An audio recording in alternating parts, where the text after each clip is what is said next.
Unsure of your dream? Study abroad destination? Clear your doubts. Videsh Consult. Call 9676502888.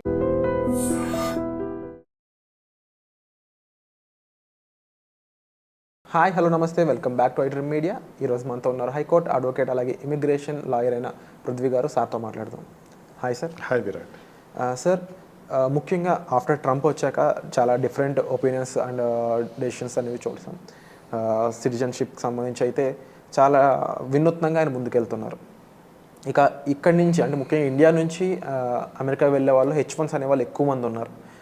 Future of H1 and green card అనేది చాలామందికి doubt ఉన్నాయన్నమాట.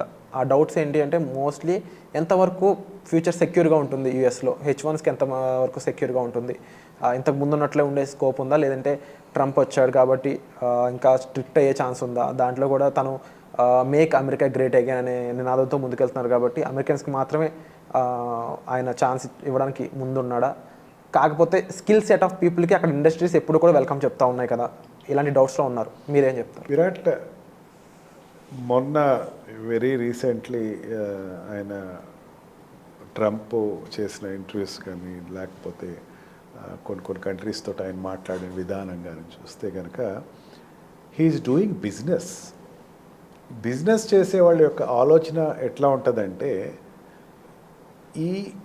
వీళ్ళు రాకూడదు వాళ్ళు రాకూడదు ఇది ఉండదు. ఫస్ట్ ఫేజ్లో వాళ్ళు ఖచ్చితంగా సీరియస్గానే కొన్ని ఆర్డినరీ ఇష్యూస్ మీద కాన్సన్ట్రేట్ చేస్తారు. ఇప్పుడు కంపెనీ ఒకటి ఎగ్జిస్ట్ అయి ఉందనుకోండి, ఇండియా లాగా ఈవెన్ ఇండియాలో కూడా ఆ సిచ్యుయేషన్ ఉండదు. ప్రైవేట్ కంపెనీస్ మీద గవర్నమెంట్ పెద్దంత ఉండదు. ఈ H1B వీసా కానీ ఈ L1 వీసా, L1 అంటే ఆల్రెడీ ఇక్కడ ఎంప్లాయ్మెంట్ అది కూడా, H1B వీసా మీద వెళ్ళేవాళ్ళు అంత పీర్ ప్రెషర్ ఫీల్ అయిపోయి మనం వెళ్ళటం అన్నది చాలా కష్టం, తర్వాత గ్రీన్ కార్డ్ అన్నది రాదు అని చెప్పేసి ఒక మీమాంస ఏదైతే ఉందో అది అంత సీరియస్గా చూడొచ్చా లేదా అన్నది నాకే డౌట్గా ఉంది. నాకేమైతే అంత అనిపించట్లా. Requirement of job is there. Job తగ్గటం అన్నది ఏం లేదు అక్కడ. కంపెనీలు రన్ అవుతున్నాయి, ఇంకా బిజినెస్ చేయండి అని చెప్పి రోజు చెప్తున్నాడు. ఈ సాఫ్ట్వేర్ సెక్టర్స్లో జనరల్గా వెళ్ళేవాళ్ళు కానీ లేకపోతే ఇంకో సైన్స్ సెక్టర్స్లో వెళ్ళేవాళ్ళు కానీ వాళ్ళ రిక్వైర్మెంట్ ఎప్పుడూ ఉంటుంది, రిక్వైర్మెంట్ ఎప్పుడు తగ్గదు.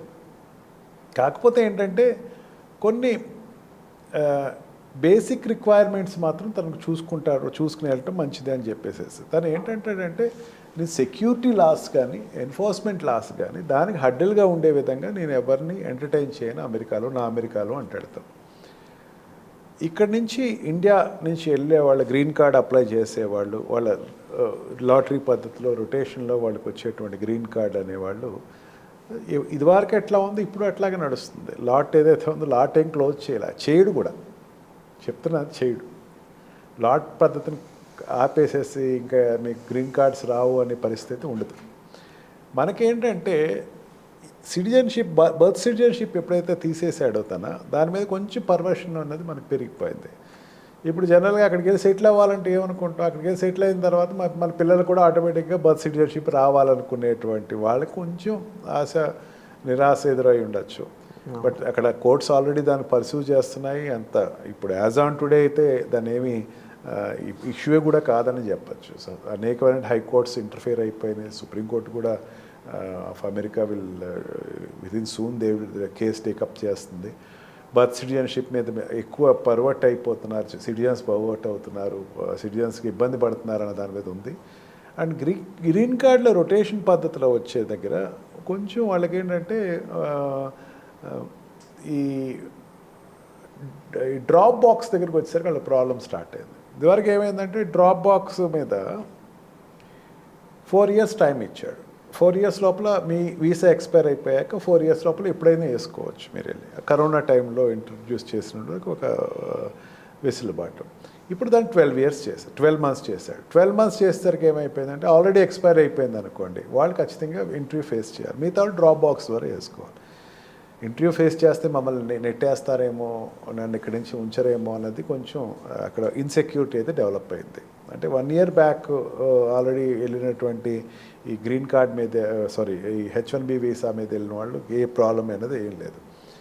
అండ్ కొంచెం ఈ అఫీషియల్స్ కూడా ఇట్స్ ట్రూ దట్ అఫీషియల్ కూడా కొంచెం పాలసీ బట్టి వాళ్ళు ఇంటర్వ్యూస్లో కూడా అండ్ ఆల్సో ఇమైగ్రేషన్ ఆఫీసర్స్ కొంచెం స్ట్రింజెంట్గానే ఉన్నారు, దాంట్లో డౌట్ లేదు, కొంచెం కఠినంగానే ఉన్నారని చెప్పచ్చు.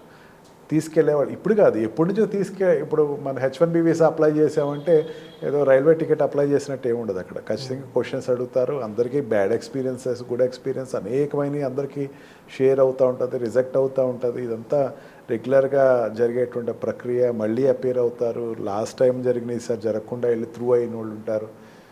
ఈ రకంగా డిపెండెంట్ వీసా మీద వెళ్ళేవాళ్ళు అండ్ విజిట్ వీసా మీద వెళ్ళేవాళ్ళు ఎప్పుడు ఈ వీసాస్ మీద ఎప్పుడు ఒక రకమైనటువంటి అన్సర్టనిటీ అనేది ఉంది. H1B వీసాల్లో మీరు అడిగినట్టు అక్కడ జాబ్స్ అయిపోతాయి, డ్రై అయిపోతాయి మీరు అనుకోవచ్చు. డ్రాప్స్ ఏమి డ్రై అవ్వలేదు అక్కడ. ఇంకా డ్రాప్స్ ఆర్ స్టిల్ దేర్, దాంట్లో ఎటువంటి ప్రాబ్లం అయితే లేదు. Companies are still existence. ఇంకా ఏమే తన ప్రోత్సాహకాలు చాలా పెంచాడు. ఏ ఇండస్ట్రీ చాలా విపరీతంగా పెరిగేటువంటి ఆస్కారం కనపడుతుంది. అండ్ బడ్జెట్ వైజ్గా చూసుకుంటే తన కంట్రీకి సేఫ్ చేసుకోవాలి, తన కంట్రీకి ఆదాయం పెంచాలి అన్నది. ఆదాయం పెరుగుతుందంటే ఇండస్ట్రీ పెరుగుతున్నట్లే, ఇండస్ట్రీస్ పెరుగుతున్నాయంటే ఎంప్లాయ్మెంట్ కావాలి. H1B ఆటోమేటిక్గా పెరుగుతుంది. It is a cycle policy. ఈ సైకిల్ పాలసీలో ఒక్కసారి ఎందుకు పర్వెట్ అయిపోయి ఇంతమంది డ్రాప్ వీసాలు అన్నది H1B వీసాలు ఉండవు అన్నది అండ్ ఆల్సో గ్రీన్ కార్డ్ అన్నది రాదు అన్నది ఆ డౌట్ అన్నది నిజంగా నాకు తెలిసినంత వరకు it is not an productive doubt. It is an అంత అనాలోచితమైనటువంటి ఒక డౌట్ అన్నమాట. బహుశా ఎక్కువ ఈ కామెంట్స్ అన్నీ నాకు తెలిసి న్యూ కమర్స్ అండ్ కొత్తగా అప్లై చేసే స్టూడెంట్స్ ఎక్కువ డౌట్ పడుతున్నట్టున్నారు. బట్ మరొకసారి మీకు క్లారిటీ కోసం చెప్తున్నానండి, మీకు యాక్చువల్ ఇన్ఫర్మేషన్ రైట్ గైడెన్స్ కావాలంటే మాత్రం తప్పకుండా ఒక ప్రొఫెషనల్ మీట్ అయ్యి దానికి సంబంధించిన డౌట్స్ క్లారిఫై చేసుకోవచ్చు. యాజ్ ఎ రైట్ ప్రొఫెషనల్గా మనకి ఇమిగ్రేషన్ లాయర్ అయిన పృథ్వీ గారు మీకు ఎప్పుడు కూడా అందుబాటులో ఉంటారు. అండ్ ముఖ్యంగా సార్ నుంచి ఎటువంటి ఇన్ఫర్మేషన్ తెలుసుకోవాలనుకుంటున్నారు క్లియర్గా మీరు కామెంట్ సెక్షన్లో మెన్షన్ చేసినట్లయితే వాటిపై ఫుల్ రేంజ్ ఆఫ్ ఎపిసోడ్స్ మేము చేయడానికి మాకు స్కోప్ ఉంటుంది. అలా కాకుండా డైరెక్ట్గా సార్ని కన్సల్ట్ అవుదాం అనుకున్నట్లయితే డిస్ప్లే అవుతున్న నెంబర్స్ కాల్ చేసి డైరెక్ట్గా మీరు సార్ని అప్రోచ్ అవ్వచ్చు. మరీ ముఖ్యంగా H1కి సంబంధించి ఎటువంటి ఇబ్బంది మీరు పడాల్సిన అవసరం లేదు, ఎటువంటి డౌట్స్ పెట్టుకోవాల్సిన అవసరం లేదు. అప్లికేషన్ ప్రాసెస్కి సంబంధించి అయితే sir already personal appointments provide చేస్తున్నారు, దానికి సంబంధించి మీరు సార్ని సంప్రదించవచ్చు. And thank you so much for the information sir.